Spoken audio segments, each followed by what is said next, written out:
Cases भी दर्ज हैं, लेकिन आधी रात वो थाईलैंड भाग गए।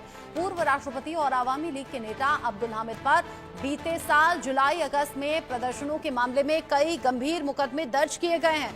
उनको पूर्व पीएम शेख हसीना का करीबी कहा जाता है। बांग्लादेश में एक बार फिर से राजनीतिक हलचल देखने को मिली है। बांग्लादेश के पूर्व राष्ट्रपति मोहम्मद अब्दुल हामिद देश छोड़कर चले गए हैं। हामिद बेहद गुपचुप तरीके से रात के लगभग 3 बजे ढाका अंतर्राष्ट्रीय हवाई अड्डे से थाई एयरवेज की उड़ान में सवार होकर थाईलैंड चले गए हैं। स्थानीय मीडिया रिपोर्ट्स की माने तो हामिद ने इतने आनन फानन में देश छोड़ा है कि वो लुंगी में फ्लाइट में सवार हुए हैं। 81 साल के अब्दुल हामिद 2013 से 2023 तक 10 साल बांग्लादेश के राष्ट्रपति रहे।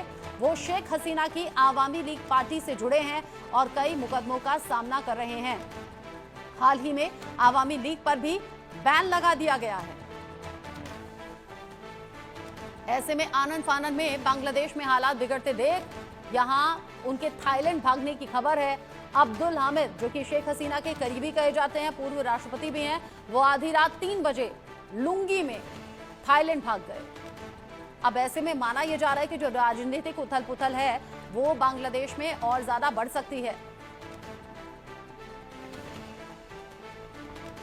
इस खबर को लेकर इंडिया न्यूज संवाददाता रैनिक दत्ता ज्यादा अपडेट के साथ में जुड़ गए हैं। रैनिक, बांग्लादेश में स्थिति पहले से बेपटरी थी, पहले से अलग अलग खबरें हैं जो बांग्लादेश में माहौल को बिगाड़ रही हैं। अब ऐसे में अब्दुल हामिद का यूं आधी रात भाग जाना, इसे कैसे देखें?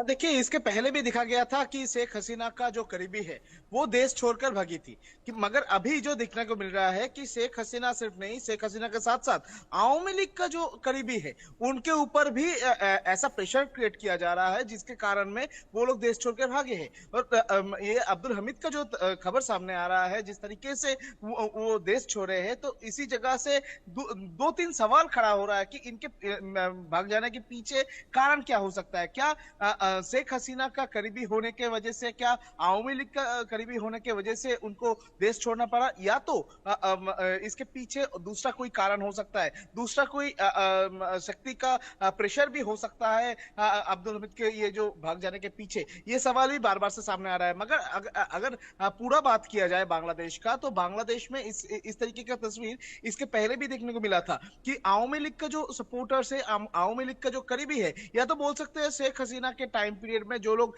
शेख हसीना के करीबी थे उनके ऊपर इस तरीके का दबाव तैयार किया जा रहा था, उनके खिलाफ में जिस तरीके का कार्रवाई लगातार किया जा रहा था, उसी कारण में बहुत सारे ऐसे लोग हैं जो लोग बांग्लादेश छोड़कर भाग गए हैं। कोई भारत में आ चुके थे, कोई दूसरे देशों में चले गए थे।